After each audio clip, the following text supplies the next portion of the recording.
Good morning. Good morning. Good morning. We are so crazy. Tayo po ay mga nasisiraan na ng ulo. We are mangmang. See, Linggo, you have to take a rest in your house. Pag linggo, dapat nagpapahinga kayo sa inyong mga bahay. Ito hindi aircon. Ito po, hindi aircon. Pero you come and pawis-pawis pa. Oh, Pero pumupunta pa rin kayo, tapos pawis na pawis pa. bakit dito ka? Bakit nandito ka? We are not afraid to go to hell. Dahil hindi po tayo takot na mapunta sa impyerno. Also, we cannot go to hell. At hindi rin po tayo mapupunta sa impyerno. Amen. We are afraid, that's why we are here? No, it's not. Natatakot tayo, kaya tayo nandito. Hindi po ganon. We know the better value. Dahil alam po natin kung ano yung mas mahalaga. Amen. That's why we are wise. Kaya tayo po ay mga matatalino. Today, you will be so blessed. At ngayong araw, kayo po ay pagpapalain. Actually, this topic we talked about so many years ago. At sa katunayan, itong usapin na to, napag-uusapan na ito ng mga ilang taon na. But pandemic then, anyway, we have this topic today. Pero nag-pandemic nga at napag-uusapan nga po yan. Children of God, usually, they are very ignorant. Yung mga anak ng Diyos, madalas mga ignorante po sila. This one will change your life. Ito po ang babago sa inyong mga buhay. Okay? As we know, we will go to heaven. Tulad ng nalalaman natin, tayo po ay mapupunta sa langit. Amen. There's no doubt at all. At wala pong pag-aalinlangan doon. That's why we are here. Kaya po tayo nandito. That's why we don't mind whatever will happen to us. Kaya wala tayong pakialam, ano man po yung mangyari po sa atin. But still, we must know it. Pero dapat ito po, malaman po natin. What is the title for today? Po yung subtitle, Title? What is absolute authority? ano po ba yung tiyak na kapangyarihan o absolute authority? Absolute authority cannot compare with other authority. It's the top. Kapag absolute authority, ibig sabihin, no, wala nang iba pang maikukumpara na kapangyarihan. Ayan na po yung pinakamataas. We know the subtitle in the name of Jesus. At alam natin yung subtitle na sa pangalan ni Jesus. But still, we don't know much about in the name of Jesus. Pero hindi pa rin natin masyadong nalalaman ang tungkol po sa pangalan ni Jesus. Today, as I told you, as long as you will understand it, your life will be upside down. At ngayon po, tulad ng sinabi ko, basta nauunawaan mo yan, yung buhay po ninyo mababago. When God created, God blessed His all creations. Nung ang Diyos, nilikha niya ang lahat, pinagpala niya po lahat ng kanyang mga nilikha. Every creation must be blessed by God. Na dapat lahat ng kanyang mga nilikha ay mapagpala ng Diyos. Even human, animal, plants, whatever, must be blessed. Tao man yan, hayop o mga puno, mga halaman, dapat po ay mapagpala po ng Diyos. Also give us order, what? Be fruitful and increases in numbers. At binigyan din po tayo ng utos na kayo po ay mamunga at magpakarami. Meaning, multiply. Ibig sabihin po noon, magpakarami. That was the order of God. Yan po yung utos ng Diyos. The dog will raise puppies. Yung aso, manganganak siya ng mga All tuta. animals naturally will raise next generation. At lahat nga ng mga hayop sa natural, magkakaroon po ng susunod na mga Even henerasyon. human also must be in the same way. Maging po yung tao, dapat ganun din po. This is blessing. Ito po yung pagpapala. Actually, when God created every creation, there is no harmful matters. At sa katunayan, nung nilikha ng Diyos ang lahat ng mga likha, wala pong mga bagay na makakapagpahamak po sa Even there kanila. was no sicknesses. At wala din pong mga karamdaman. But problem, serpent, the devil, the Satan is the one deceived the human. Pero ang problema po, yung ahas, yung demonyo, si Satan, dinaya po niya o niloko niya yung tao. We know it well. Alam po nating mabuti yan. Then serpent lied to the Eve.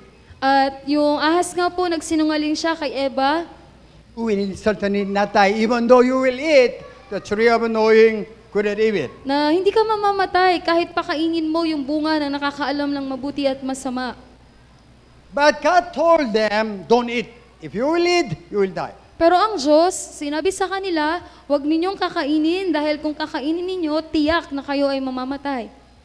You will die means you will suffer because you will be under the authority of Satan. Ang ibig sabihin nun na kayo ay mamamatay, kayo ay maghihirap dahil kayo ay mapapasa ilalim na sa kapangyarihan ni Satanas. Satan is the thief. Si Satan ay magnanakaw. Satan is deceiver. Si Satan ay mandaraya o manloko. That's why John chapter 10 verse 10 says, thief will come to steal, kill and destroy. Kaya sinabi sa Juan chapter 10 verse 10, yung magnanakaw ay pumarito upang magnakaw, pumatay at mangwasak. Still, Satan is also active. Si Satanas po ay aktibo. But still, so many Christians, they don't think about there is Satan. Pero marami mga Kristiyano, hindi nila naiisip na merong Satan. Satan disordered the order of God. Si Satan, hindi niya sinunod o sinuway niya yung utos ng Diyos. That's why order which God made it was destroyed. Kaya yung utos na ibinigay ng Diyos ay nawasak. That's why we have sickness. Kaya meron po tayong mga sakit, karamdaman. That's why we have some problems in our lives. Kaya merong mga problema sa ating mga buhay. But Jesus came, Pero si Jesus ay naparito, restored what God created originally. ibinalik niya anuman yung nilikha ng Diyos sa original. So we read John chapter 1:12. Kasi sabay-sabay, kasi go. Yet to all who did receive Him, to those who believed in His name, He gave the right to become children of God. We also memorized it, Kabisado rin natin yan. but problem is they don't understand what does mean of this John chapter 1:12. Kabisado natin yan, pero hindi lahat nakakaalam kung ano po ba yung tunay na ibig sabihin ng John 1:12. I had training, even also I trained the missionaries even. At ako po ay nagkaroon ng training, maging po ako, tinitrain ko rin yung ibang missionaries. This is my testimony. Ito po ay aking patotoo. Do you know where is the the university? Alam niyo po ba kung saan yung UP, Alumni University? Every Thursday of the week, I went there, 1 o'clock in the afternoon. Kada Webes, tuwing alauna ng hapon, pumupunta po ako doon. So I asked them, excuse me, sir, Tinatanong ko sila na, excuse me sir, can I talk with you? pwede ko po ba kayong kausapin? They said yes. At sasagot nila, oo. And I asked first question, do you believe what? In Jesus Christ. At yung unang tinatanong ko sa kanila, naniniwala po ba kayo kay I Yesu will, Kristo? I will ask you same question. Tatanungin ko din kayo ng parehas na Do tanong. you believe in Jesus Christ? Naniniwala po ba kayo kay Yesu Kristo? Yes. They said yes. At sinabi nila, oo. And can you go to heaven if you die right now? Ikaw ba ay mapupunta sa langit pag namatay ka ngayon? Your answer is, Yung sagot niyo po, they said no. sinabi nila hindi. Even they said they believe in Jesus Christ. Na kahit pa sinabi na nila na naniniwala sila kay Yesu Kristo. I believe in Jesus Christ. Yung ako ay naniniwala kay Yesu Kristo. You also believe in Jesus Christ Kayo too. din po, naniniwala kayo kay Yesu Kristo. I said yes. Sinabi ko, oo, I'm sure go to heaven. tiyak na mapupunta ako sa langit. Bakit ikaw no? Pero bakit ikaw hindi? What is difference? Ano pong pinagkaiba? He said he believed in Jesus Christ. Sinabi niya, naniniwala siya kay Hesus Kristo. I said I believe in Jesus Christ. At sinabi ko, ako din, naniniwala ako kay Hesus Why he Kristo. said no, but I said I'm sure. Pero bakit siya hindi? At ako sinabi ko, ako tiyak ako. What is difference? Ano pong pinagkaiba? I tell them, why you are saying no? Tatanong ko din po sa inyo, bakit kayo hindi yung sagot ninyo? I gave them some little tip. Binigyan ko sila ng ilang mga tip. For example, I am cancer stage 2. Halimbawa, ako po ay may cancer, stage 2. So you have same cancer stage 2. Tapos kayo din, may parehas din na sakit, yung cancer, stage You 2. and I take same medicine. Tapos ikaw at ako, parehas yung gamot na iniinom natin. I got healed, but you didn't. Ako, gumaling ako, pero ikaw hindi. What's the problem? Ano po yung problema? Same medicine, same sickness. Parehas naman yung gamot, parehas lang din yung sakit. You said you believe in Jesus Christ. I said I believe in Jesus Christ too. Sinabi mo na naniniwala kay Hesus Kristo. Ako din naniniwala din kay Hesus Kristo. As I'm cured cancer too, I am sure go to heaven. At ako, bilang gumaling ako sa cancer, tiyak din na ako ay mapupunta sa langit. Bakit ikaw hindi? Why? Bakit po? Reason is, even though they say I believe in Jesus Christ, but they don't understand what is the meaning of believe in Jesus Christ. Ang pinagkaiba po, kahit sinabi nila na naniniwala sila kay Hesus Kristo, hindi po nila alam kung ano po yung ibig sabihin ng pagpapaniwala kay Hesus Kristo. So many Catholics, so other religions, I don't mind. Yung anumang relihiyon o mga Katoliko, hindi ko po yan iniisip. As long as they are not sure what heaven, whatever they said, I believe whatever, useless. Dahil kung hindi naman sila tiyak na mapupunta sa langit, anuman yung pinapaniwalaan po nila, They will baliwala surely po yun. go to hell. Dahil sigurado na mapupunta sila sa impyerno. Because of ignorance. Dahil po sa pagiging They ignorante. didn't know the meaning of believe in Jesus Christ. Hindi po nila alam yung ibig sabihin ng naniniwala kay Hesus Kristo. Why you and I come here? Bakit ikaw at ako nandito? Not only we know the meaning of believe in Jesus Christ, Hindi lamang dahil alam natin kung ano yung ibig sabihin ng paniniwala kay Hesus Kristo, we tested His love also. na tikman din po natin yung kanyang pag-ibig. That's why when we sang the songs, we have tears, we become very energetic. Kaya nga po, kapag umaawit tayo, naramdaman po natin siya, mayroon pong luha sa ating mga mata. Today, I will not explain what is meaning of in the name of Jesus. At ngayong araw, hindi ko po ipapaliwanag yung ibig sabihin ng sa pangalan ni Because Jesus. we know it well. Dahil alam na po natin yan. So we are sure go to heaven. Tiyak tayo na mapupunta tayo sa langit, But still, one thing is kulang. pero may isa pong kulang. That's what we will talk about today. Yun po yung pag-uusapan natin What ngayon. is the title for today? Ano po yung title ngayong umaga? Absolute authority, just like license. Yung absolute authority, parang katulad siya ng isang lisensya. This is my driver license anyway. Ito po yung lisensya ni Pastor sa driver's license. Just like certification. At para din siyang certification. When you become child of God, God gave you authority or license or certification. Nung ikaw ay naging anak ng Diyos, binigyan ka niya ng lisensya o parang certification at kapangyarihan, authority. Why we are sure go to heaven? Bakit tayo sigurado na mapupunta sa How langit? you are so sure go to heaven? At gaano kayo kasigurado na mapupunta kayo sa langit? You have certification of salvation. Dahil meron kang sertifikasyon ng kaligtasan. That's why we are sure because you have it.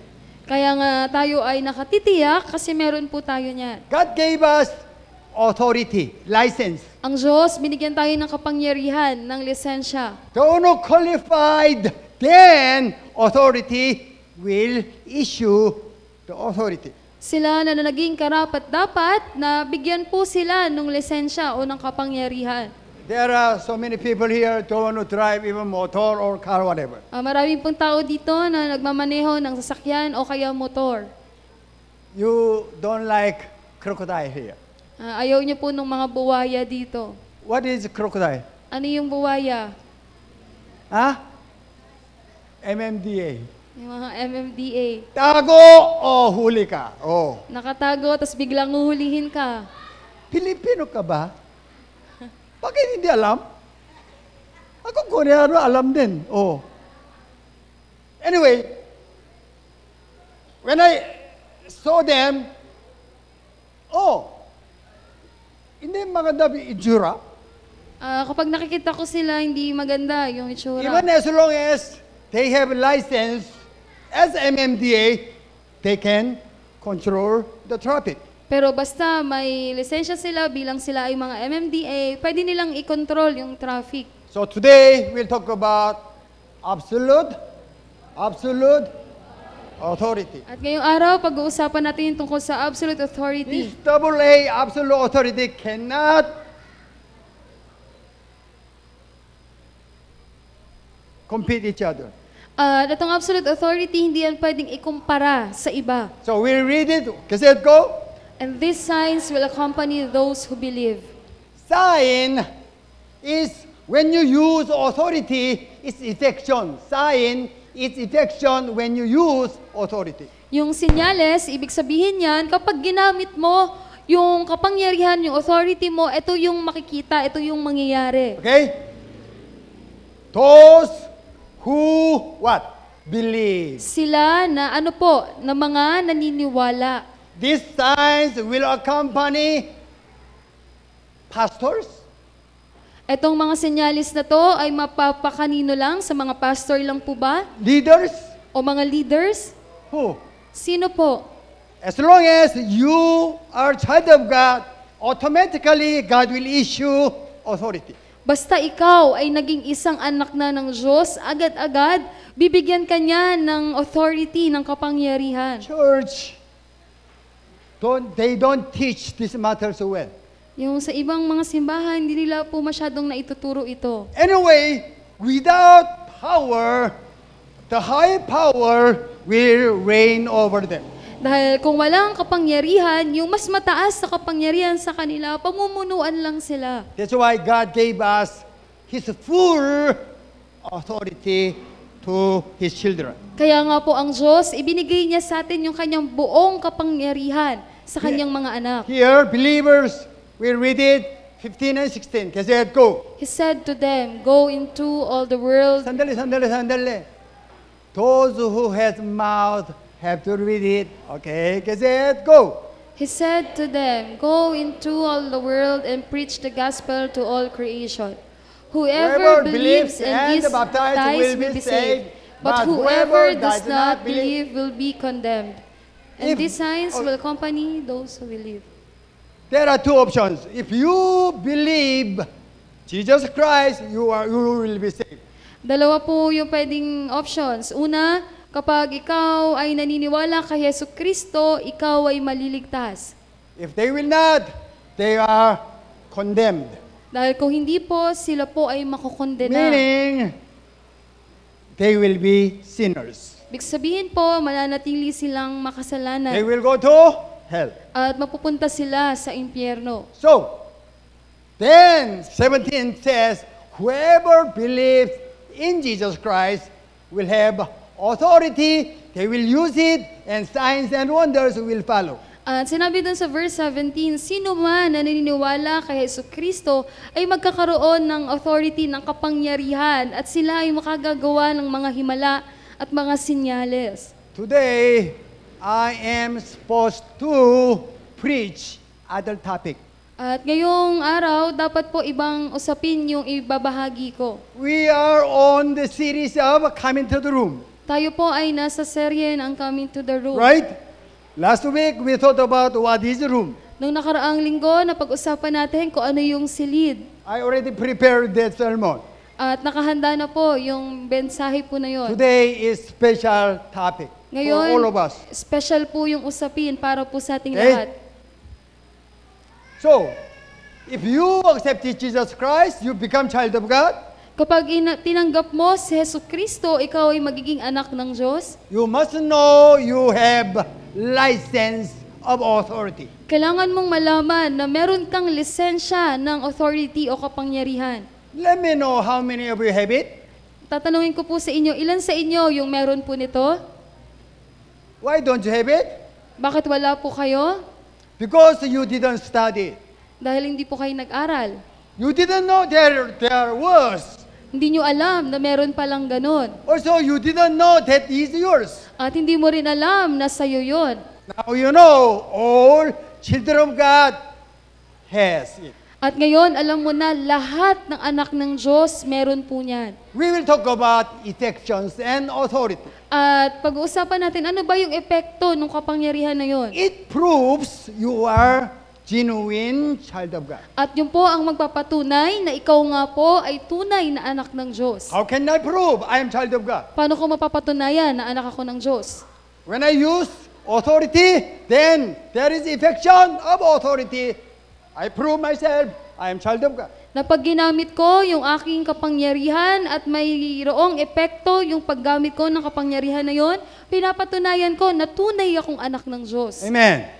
That's why it's so important to prove or sure you are sure go to heaven. Kaya napakahalaga po niyan upang patunayan at makasigurado na ikaw nga po ay makapupunta sa langit. It's not just simply you will do something great matters. Hindi po yan simple lang na parang may gagawin ka lang na ibang bagay. 쫓아보내, 쟤네들. 쫓아보내.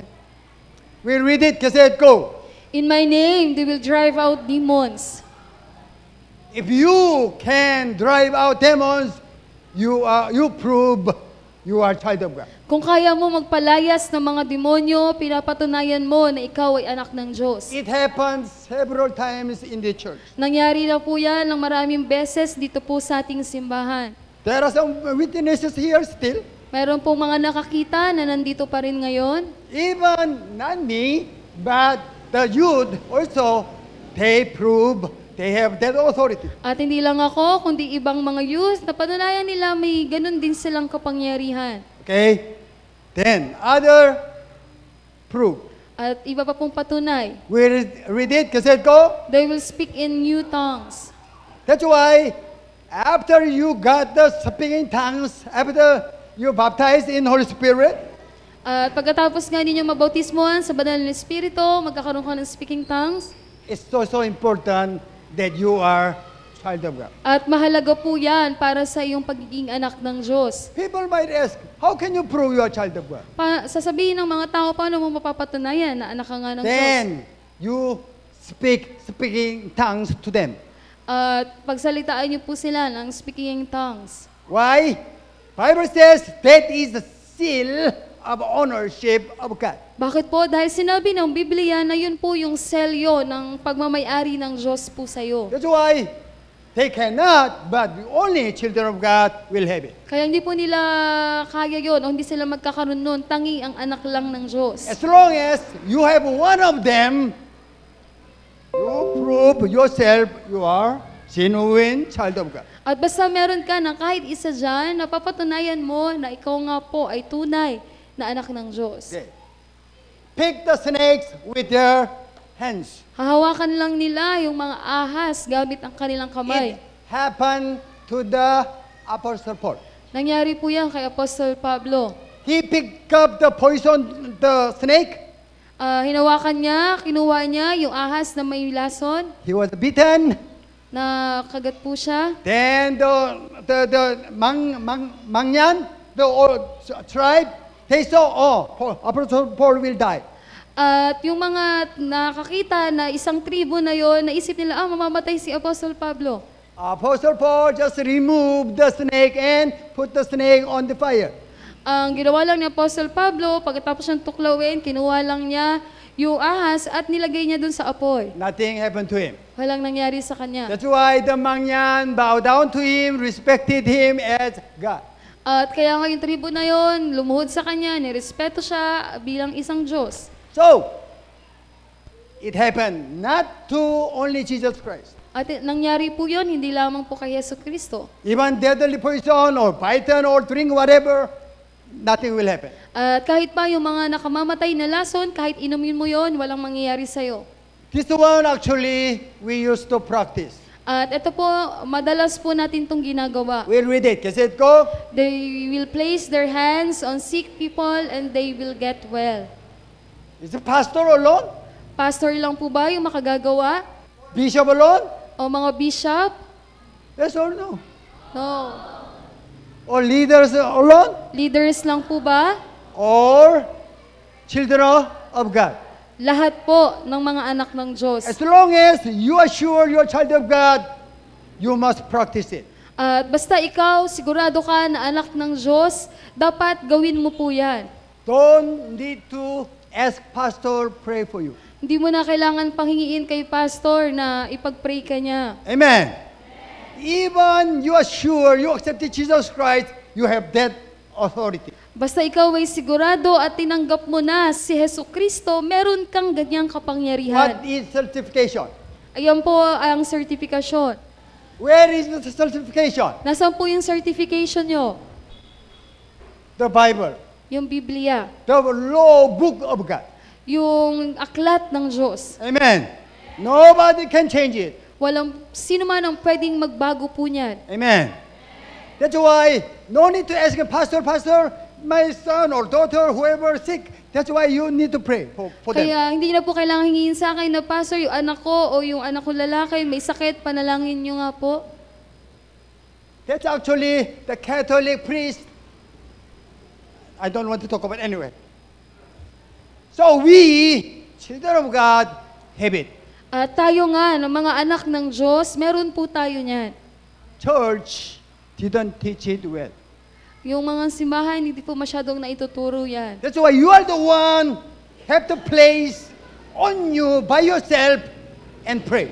Kaya dapat ikaw mismo, hawakan mo, ituon mo yung kamay mo at ipanalangin mo yung sarili mo. Amen. No need to think about what is the cause of your sickness. Di mo na kailangan isipin ano yung dahilan, ba't ka nagkasakit. Okay? As long as sickness, you don't need to observe it, you don't need to check it out. Hindi mo na kailangan i-observe pa, basta nagkasakit ka o tingnan pa. Just place your hand upon sickness wherever, then you said, in the name of Jesus, I rebuke you, you must go away. Ituon mo lang yung kamay mo sa bahagi na may sakit ka at sabihin mo lang, sa pangalan ni Jesus, ikaw karamdaman, pinapalayas kita. When my two kids was young, Yung bata pa po, yung dalawang anak all the ko, time when they ride the car, then they feel dizzy and used to, what do you call it, vomit? kapag po nakasakay sila sa sasakyan, madalas nahihilo sila, nasusuka sila. Daddy, I have headache. Tatay, sakit na ulo ko. Then I told them, do you want to get that sickness, pain continually or you want to remove? Gusto mo ba na nandyan lang yung sakit na ulo mo o gusto mong mawala yan? If you want to remove, you pray by yourself. Kapag gusto mong mawala yan, panalangin mo yung sarili mo. After a few minutes, Daddy, I'm okay now. Tapos ilang mga minuto lang, okay na po ako. I'm the one pray? No, I'm not. Ako ba yung nanalangin sa kanila? Hindi po. When you have sickness, whatever, you are the one have to pray. Kapag ikaw ay may karamdaman, ikaw mismo yung dapat manalangin. It's not depend on the age. Hindi yan nakadepende sa edad. It's not depend on maganda, pangit. At di rin yan nakadepende kung maganda ka o hindi. As long as even you are disabled, still the authority is yours. At kahit pa may kapansanan ka, yung kapangyarihan po nasa iyo. Amen. James, ikaw din, di ba? You have authority. At si James din, ikaw, may kapangyarihan ka din. Yes, it's not depend on any matters as long as you are a child of God. Hindi po yan nakadepende sa anumang bagay, basta po ikaw ay anak ng Diyos. This is certification. Ito po yung certification. Amen. Amen. Even Philippine government or United Nations, whatever, they cannot change it. Kahit po yung gobyerno ng Pilipinas o ng United Nations, hindi po nila pwedeng baguhin yan. Only one matter.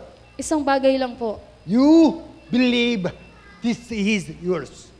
Kailangan mong maniwala na ito po ay sa'yo. Even though you have certification, you don't trust that certification. Oh, certification is useless. At kahit pa natanggap mo na sa'yo yung certification na yon, pero hindi ka naman naniniwala doon, baliwala lang po yun. Amen.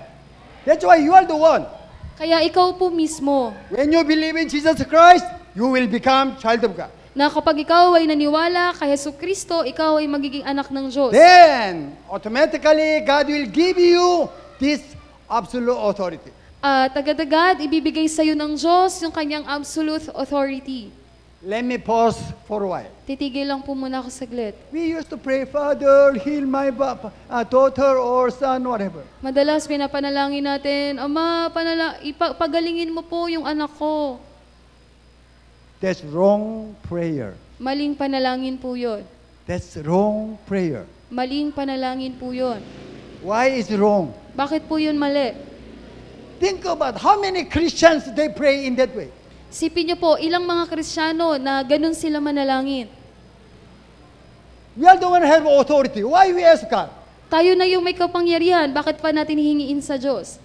You are the one have to pray. Ikaw mismo yung dapat manalangin. You have to resist the sickness. Kailangan mong labanan, palayasin yung karamdaman. If you will not use your authority license, then nothing will happen. Dahil kung di mo gagamitin yung kapangyarihan na meron ka, wala pong mangyayari. This proves that you have it, will not ask God. At ito po yung patunay na meron ka na, nasa iyo na, at hindi na natin kailangang hingin sa Diyos. Even Jesus said, you will do what? Greater things. Greater things than me. At maging si Jesus, sinabi niya na kayo, makagagawa kayo ng mas higit na mga bagay kaysa sa mga nagawa ko. What Jesus did? Ano yung mga ginawa ni Jesus? Shortly we repeat. Sa maiksi lang po, titingnan natin. This one, my daughter died. Dito po, yung anak po niya namatay. So Jesus, people ask Jesus to come. At yung mga tao, pumunta sila kay Jesus at hiniling nila na pumunta doon si Jesus. Then, Jesus tried to go. Pumunta nga si Jesus. Okay, then. Anyway, okay, 20.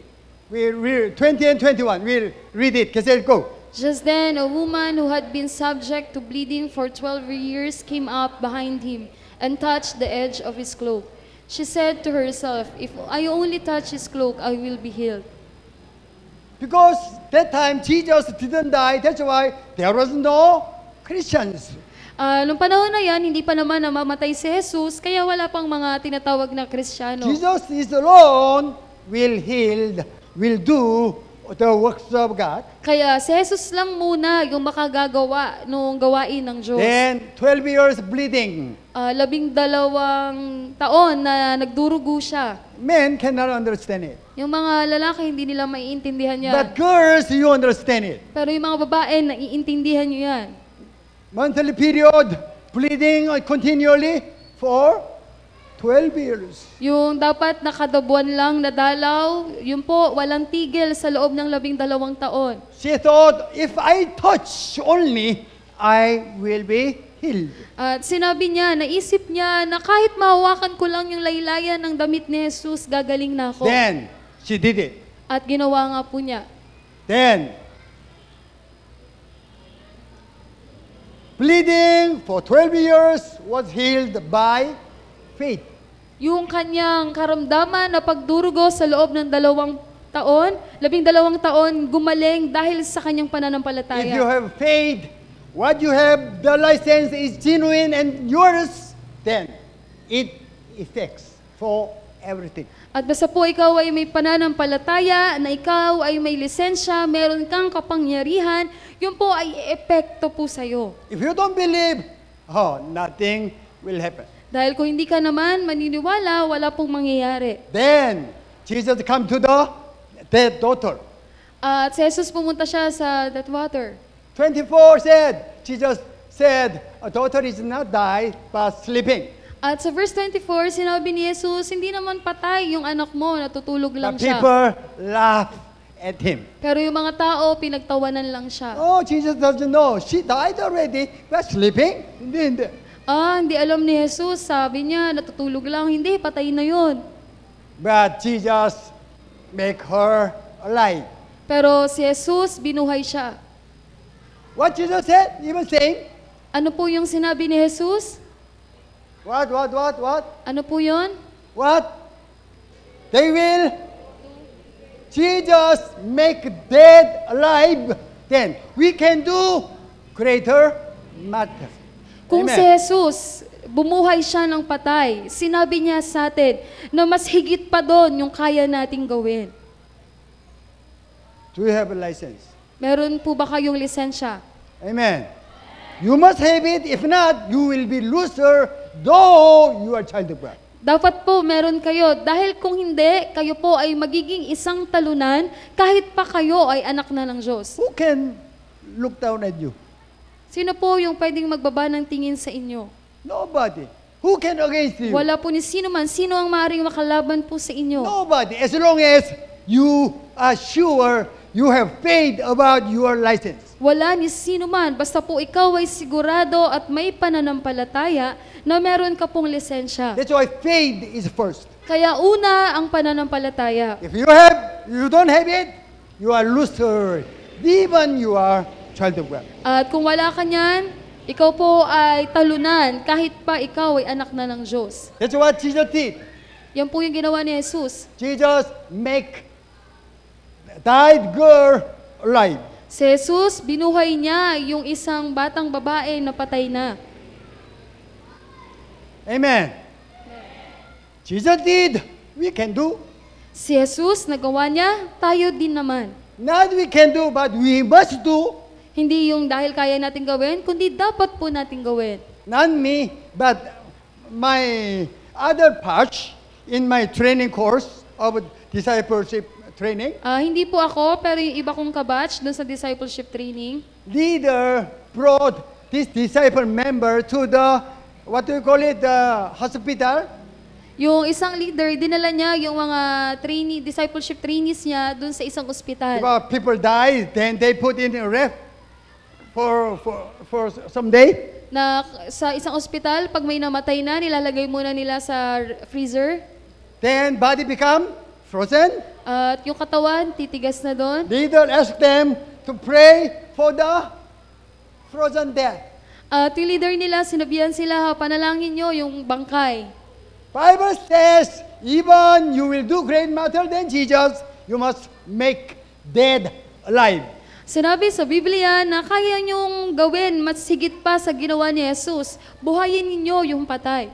That was training. Yun po yung training. Anyway, this one, Lazarus story.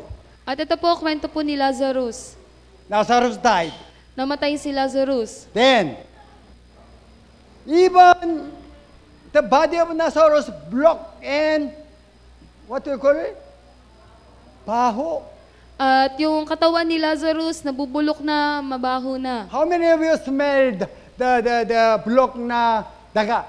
Ilan sa inyo yung nakaamoy na ng nabubulok na daga? Nako.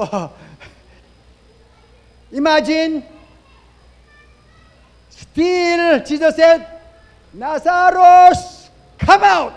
Pero isipin niyo po, kahit ganun yung sitwasyon, sinabi ni Jesus lang na, Lazarus, lumabas ka. What happened to the Lazarus? Ano pang nangyari kay Lazarus?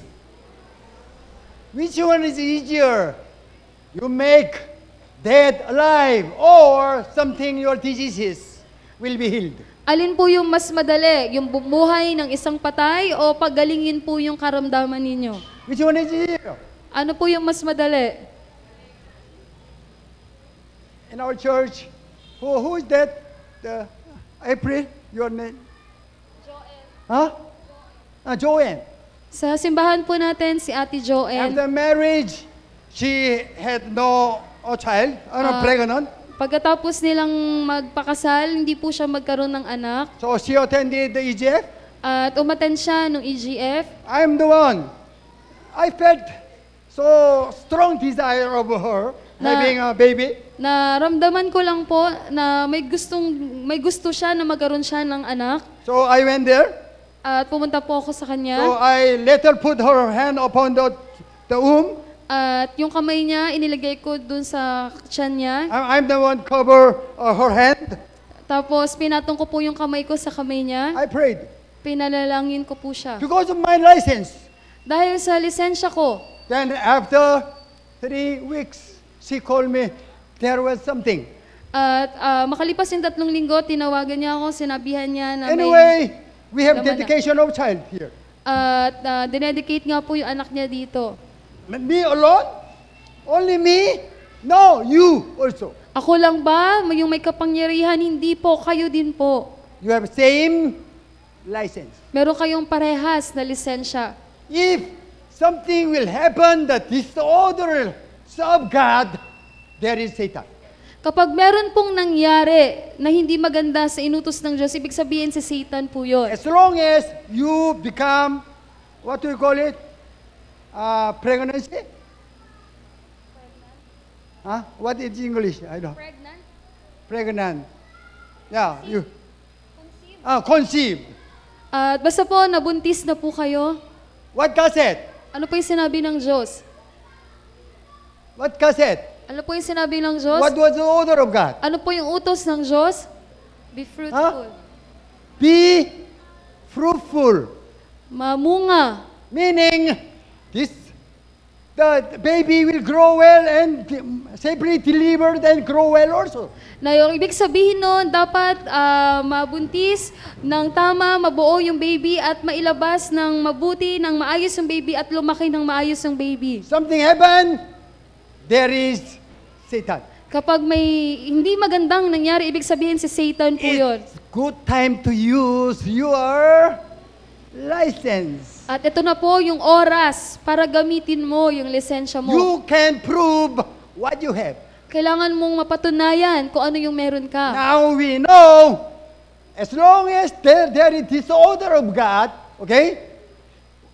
Order of God, I mean. Basta po merong hindi nangyari na hindi maganda dun sa original na utos ng Diyos. You don't need to think about what was the cause. Hindi mo na kailangan isipin ano kaya yung dahilan. Just use the license. Gamitin mo lang po yung lisensya. License means in the name of Jesus. At yung lisensya po na yun po yung sa pangalan ni Jesus. Okay? When you say, I am MMDA, then everybody will know what is MMDA. Basta sinabi ko ako, MMDA ako, lahat makikilala ako na MMDA. When you say, in the name of Jesus, oh, Satan knew it well. At kapag sinabi mo sa pangalan ni Jesus, si Satan, alam po niya. Satan will check, you believe it or not. I-check ka niya, talaga bang naniniwala If you ka don't o believe, hindi. nothing will happen. Even though you will say, in the name of Jesus 1 million times. Pero kung hindi ka naniniwala, kahit 1,000,000 beses mo pang sabihin sa pangalan ni Jesus, wala pong mangyayari. Before you said, in the name of Jesus, Satan already knew you believe or not. At bago mo pa sabihin sa pangalan ni Jesus, alam na ni Satan kung naniniwala ka o hindi. That's why Jew, they believe Jesus Christ. Kaya yung mga Hudyo, naniwala po sila kay Yesu Kristo. So, absolute authority. Okay, absolute authority is the name of Jesus. Yung absolute authority po, yung po yung sa pangalan ni Jesus. Amen. We call it what? In the name of Jesus. Yung po yung in the name of Jesus. If you Pangalan ni will not Jesus. use it, useless. Kung hindi nyo po gagamitin yan, baliwala po. Okay? Why God gave us? Bakit po binigay sa atin ng Diyos? God doesn't want you and I loser. Dahil ayaw ng Diyos na ikaw at ako maging talunan. Without using your license, your power and authority, whatever, then you cannot overcome the Satan. Kung hindi mo gagamitin yung lisensya mo, yung kapangyarihan mo, mapagtatagumpayan ka lang ni Satan. Today, we have, as I told you, it's special. At ngayong araw, tulad ng sinabi ko sa inyo, special. We will pray for sick person. Ipapanalangin po natin yung isang may karamdaman. Even you, Sister Mary Jane. Sister Mary Jane po. Okay? Come forward. Even, please come. Those who want to be prayed. Pati po yung mga gustong ipanalangin sila, punta po sa harapan. Come here. Front. All church will pray for you. Lahat po, buong simbahan, ipapanalangin po kayo. Okay? It's time to practice our what? License. Ito na po yung oras para i-practice yung lisensya po natin. Look at me, look at me, look at me. Don't look at them, look at me. Okay? Come front, okay? Sa harapan po, pwede po dito. We don't care what kind of problem, what kind of sickness. Hindi po natin, wala tayong pake kung anong klaseng problema pa man yan o sakit. James, you have also authority, okay? Come. James, may authority ka din. Tama. You will pray for your mother, okay? Your prayer the most stronger. Yung panalangin mo, yung prayer. mas pinakamalakas. Okay? Even you, mother and father, pray for her. Maging po kayo, mga magulang, ipanalangin niyo po siya. Okay? We'll reach out our right hand upon them. Ituon po natin yung ating mga kamay sa kanila. Bible says, you lay upon your head sickness. Sinabi sa Biblia, ituon ninyo yung kamay ninyo sa anumang karamdaman. You cannot come forward. That's why you reach out your hands. Hindi man kayo makalapit, ituon nyo na lamang po yung inyong mga kamay. Amen. You have a right and full absolute authority. Meron po kayong karapatan at lubos na kapangyarihan. We'll shout hallelujah and we'll pray in speaking tongues. Sisigaw po tayo ng hallelujah at mananalangin po tayo in speaking tongues. Shout hallelujah! Shekaka! Shelayo! Shekaka! Shakara! Shaka! Shekorayora! Shalayara kara! Shak! Hallelujah! Shelayake! Shalayara! Shalayara! Shalayara! Shakara! Shakara! Shalayak! Kara kara! Shalayak! Shaka! Yeray yoray shalayak! Karaya! Shalayak! Kara! Kerayora!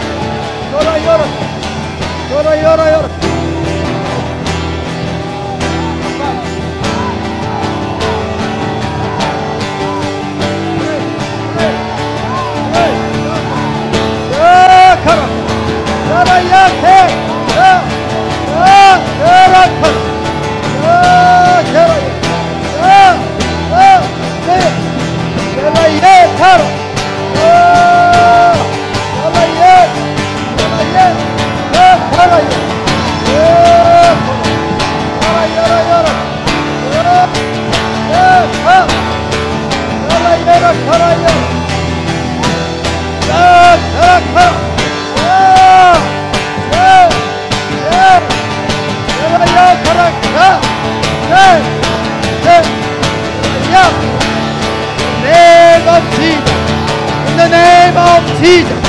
In the name of Jesus, now come. Elayo, come. Elayo,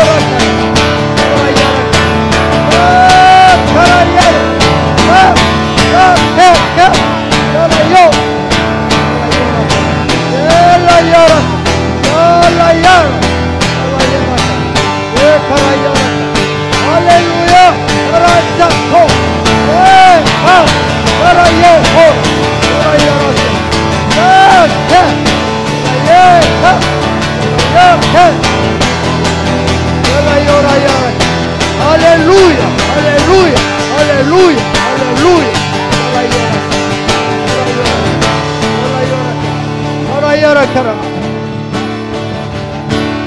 Oh Father, we thank you.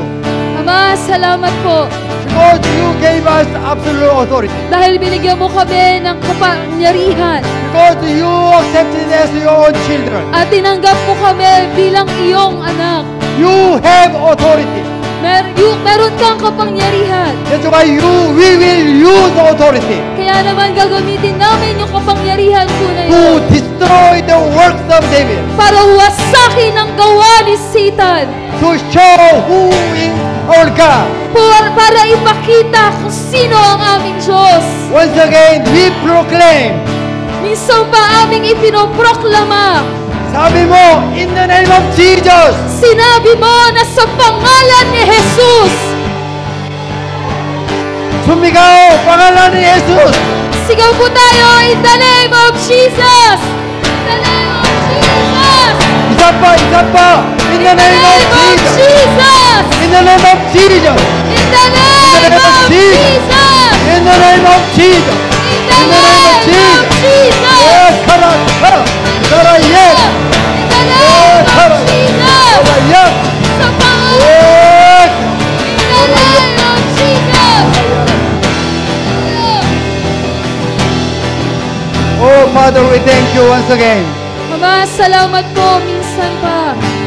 You are Almighty God. Ikaw ay makapangyarihang Diyos. You are our Father. Ikaw ang aming Ama. We are your children. At kami ay iyong mga anak. What you have, you gave to us. At anuman ang meron ka, ibinigay mo yun sa amin. That's why we have absolute authority. Kaya naman, meron kami ngayong absolute authority. Thank you for the power of absolute authority. At salamat po sa kapangyarihan ng absolute authority. Every disorder of God will be fixed.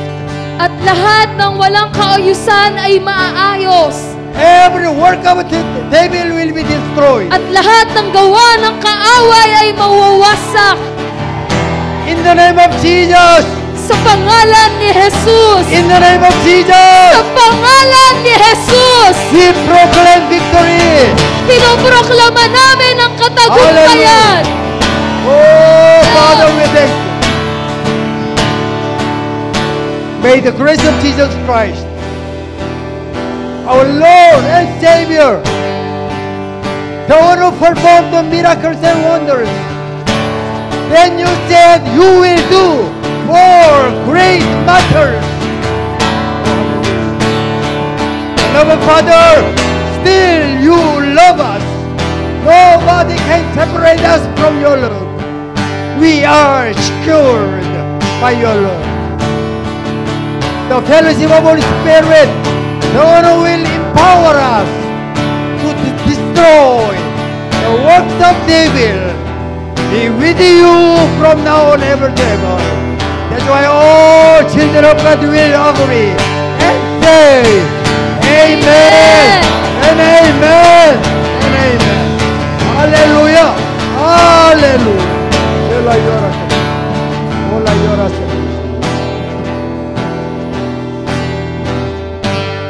Hey, you might be seated. Pwede na po kayong maupo.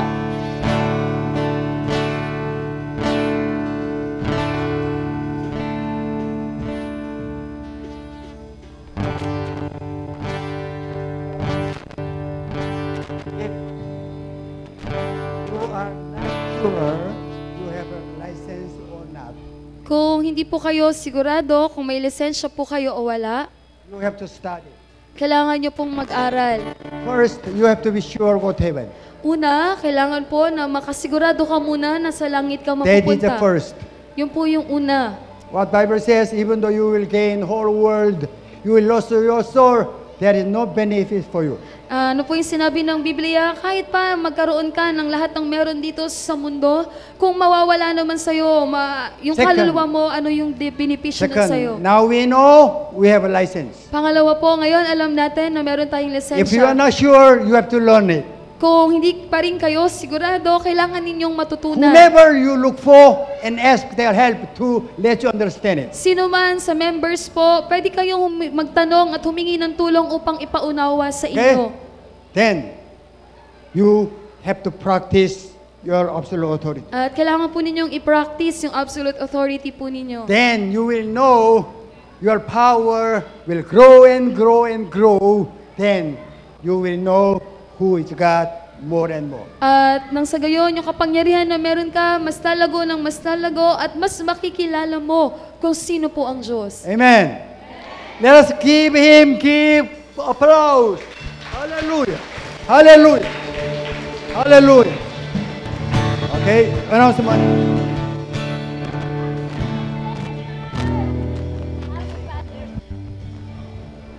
Happy Father's Day.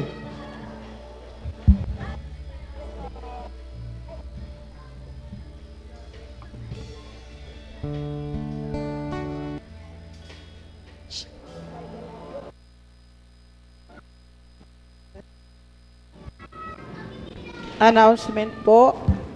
Patuloy po yung ating lingguhang gawain.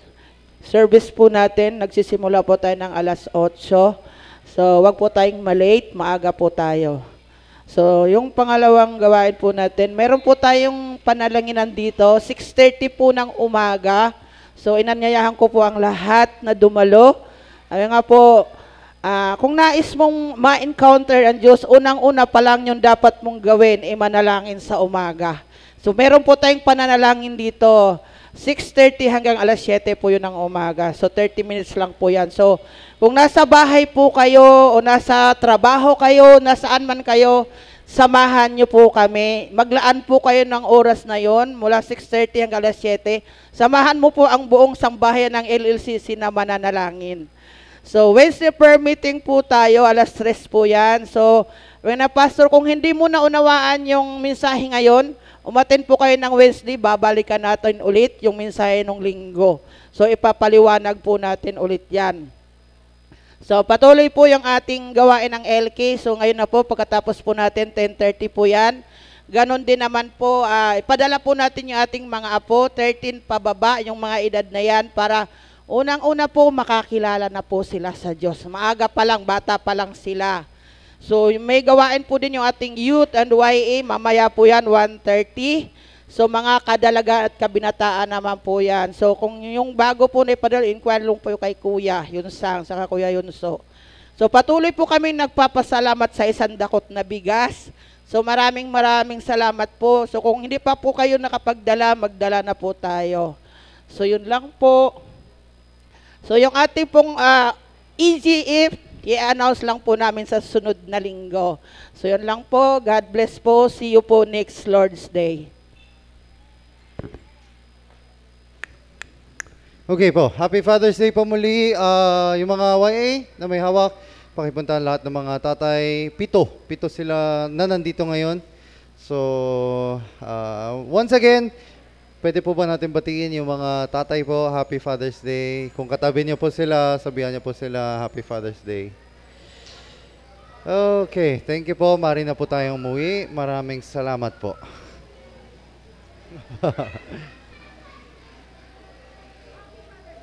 Hindi pa.